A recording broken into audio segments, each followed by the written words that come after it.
ನಮಸ್ಕಾರ. ಇವತ್ತು ನಾನು ಬದನೆಕಾಯಿ ಎಣ್ಗಾಯಿ ಮಾಡಿ ತೋರಿಸ್ತಾ ಇದ್ದೆ. ನೋಡೋಣ ಬನ್ನಿ. ಮೊದಲು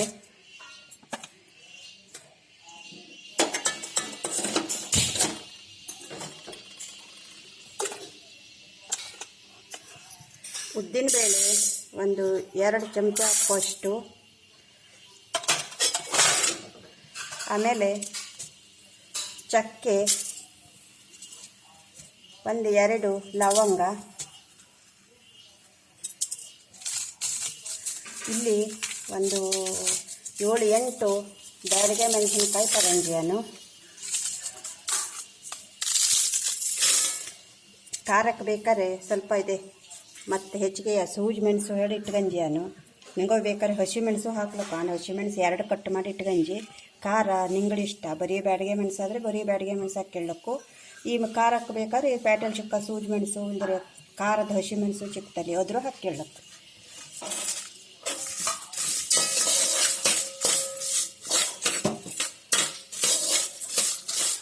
ಇದು ಸಣ್ಣ ಬೆಂಕಿಯಲ್ಲಿ ಹುರ್ಕೊಳ್ಳವು.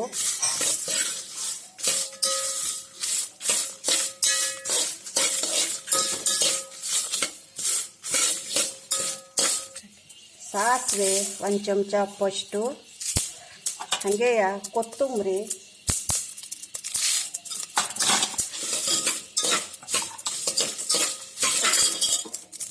ಇದಕ್ಕೆ ಎಳ್ಳು ಸ್ವಲ್ಪ ಜಾಸ್ತಿ ಹಾಕ್ಕೊಳ್ಳೋ. ಒಂದು 5-6 ಚಮಚ ಎಳ್ಳು ಹಾಕ್ತಾ ಇದ್ದೆ. ಕೆಲವು ಜನ ಆ ಕೊರೆ ಎಳ್ಳು ಸಿಗ್ತದೆ ಅದ್ರ ಹಾಕಿರ್ತ. ಈ ಬೆಳೆ ಎಳ್ಳು ಹಾಕಿ ಮಾಡಿದರೆ ಟೇಸ್ಟು ಚಲೋ ಇತ್ತು. ಮಾಡ್ದಂಗೆ ಮಾಡ್ಲಕ್ಕರಿ ನೋಡಿ ಮಾಡಿ ತೋರಿಸ್ತೀವಿ.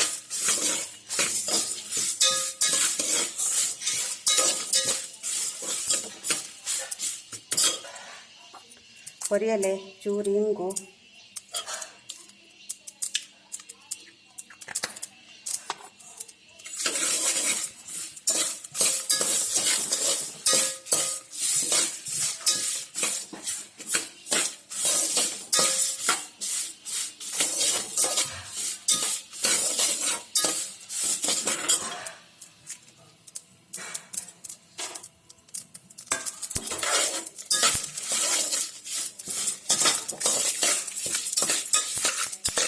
ಈ ಥರ ಹುರ್ಕೊಳ್ಳವು.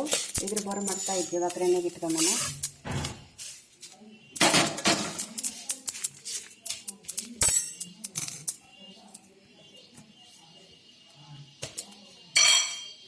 ಎಣ್ಣೆ ಹಾಕ್ತಾ ಇದ್ದೀವಿ ಒಗ್ಗರಣೆಗೆ. ಇದಕ್ಕೆ ಎಣ್ಗಾಯಿ ಹೇಳಿ ಎಣ್ಣೆ ಸ್ವಲ್ಪ ಜಾಸ್ತಿನೇ ಬೇಕು.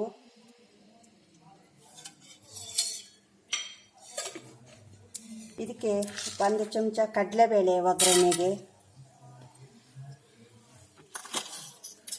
1 ಚಮಚ ಉದ್ದಿನಬೇಳೆ,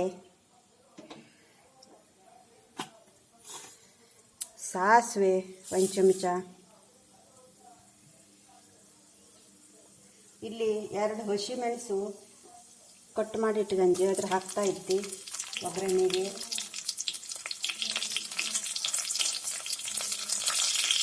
ಹಿಂಗೆ ಬೇಕಾದ್ರೆ ಖಾರ ನೋಡ್ಕೊಂಡು ಹಾಕ್ತೇವೆ.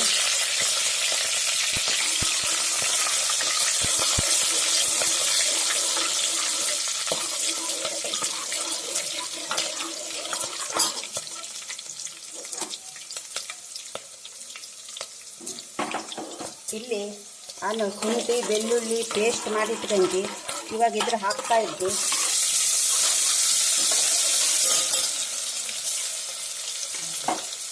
ಎರಡು ಉಳ್ಳಾಗಡ್ಡೆ ಕಟ್ ಮಾಡಿ ಇಟ್ಟಿದ್ದೆ ಅದ್ರ ಹಾಕ್ತಾ ಇದ್ದೆ.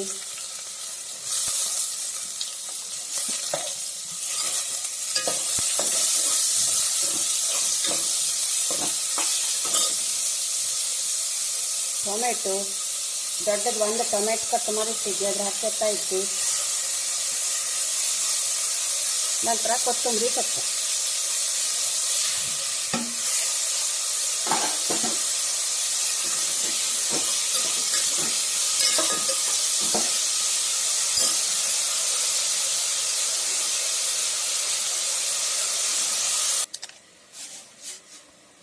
ಈಗ ಹುರಿದಿದ್ದು ಹಾಕಿ ಪೌಡ್ರ್ ಮಾಡ್ಕೊಂಬನ.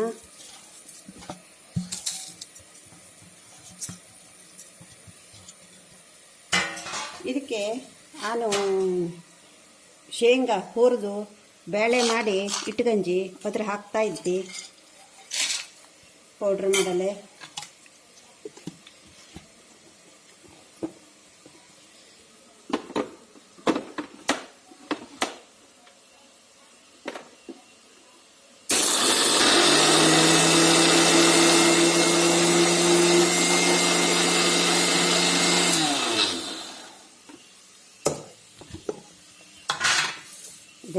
ಈ ಥರ ಪೌಡ್ರ್ ಮಾಡ್ಕೊಳ್ಳವು. ಈಗ ಈ ಒಗ್ಗರಣೆಗೆ ಇಲ್ಲಿ ಬದನೆಕಾಯಿ, ಕೆಲವು ಜನ ಸುಮಾರು ಜನ ಎಲ್ಲ ಬದನೆಕಾಯಿ ಈ ಥರ ಕಟ್ ಮಾಡಿ ಇದರಲ್ಲಿ ಮಸಾಲೆ ತುಂಬಿ ಬೇಯಿಸ್ತಾರೆ. ಆದರೆ ನಾನು ಎಲ್ಲದು ಈ ಥರ ಸಿಗದಿಟ್ಕಂಜಿ ಉಪ್ಪು ಹುಳಿ ಖಾರ ಸಾಂಬಾರ ಎಲ್ಲ ಕುಡಿತು ಊಟಕ್ಕೆ ರೊಟ್ಟಿಗೆಲ್ಲ ಖಾರ ಎಲ್ಲದು ಹೀರ್ಕೆತ್ತಲಿ ತಿಂಬಲು ಚಲೋ ಆಗ್ತು. ಅದಕ್ಕಾಗಿ ನಾನು ಈ ಥರ ಕಟ್ ಮಾಡಿದ್ದೆ. ಇದಕ್ಕೆ ಹಾಕ್ಯಮ್ಮನ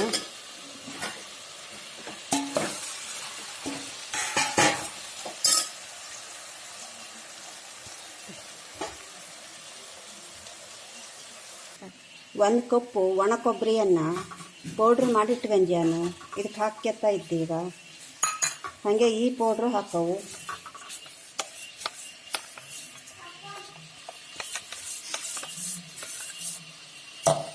ಈ ಪೌಡ್ರು ಹಾಕವು. ಇದಕ್ಕೆ ಉಪ್ಪು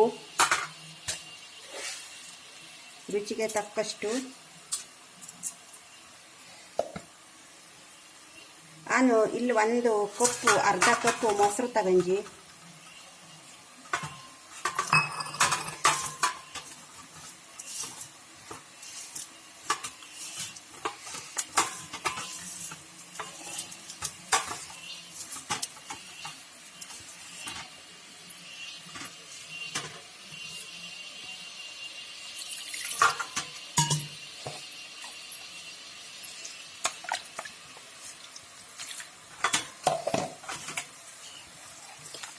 ಇದಕ್ಕೆ ಸ್ವಲ್ಪ ನೀರು ಹಾಕಿದ್ದೆ.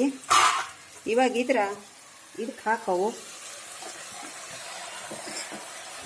ಬದನೆಕಾಯಿ ಹಾಕ್ಕೊಂಡು ಸಣ್ಣ ಸಿಗದಿದ್ದಕ್ಕೆ ಬದನೆಕಾಯಿ ಹಾಕಿ ಒಗ್ಗರಣೆ ಹಾಕಿದ ಕೈಲಿ ಸಾಂಬಾರ ಹಾಕಿಬಿಟ್ರೆ ಚಲೋ ಆಗ್ತದೆ. ಇಲ್ದಾಗಿದ್ರೆ ನಾವು ಕಡೆಗೆ ಹಾಕಲು ಹೋದರೆ ಬದನೆಕಾಯಿ ಹೋಗಿ ಹರಗೋಗ್ತು.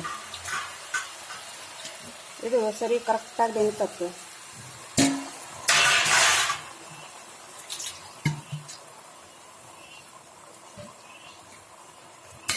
ಇದಕ್ಕೆ ಉಪ್ಪು ಹುಳಿ ಆಯ್ತು, ಬೆಲ್ಲ ಹಾಕ್ತಾ ಇದ್ದೆ.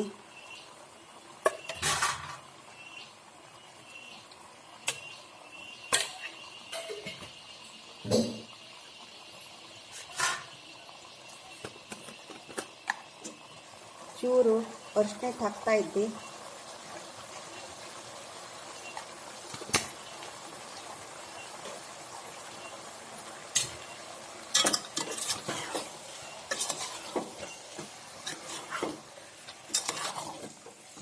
ಇದು 5 ನಿಮಿಷ ಬೇಯವು.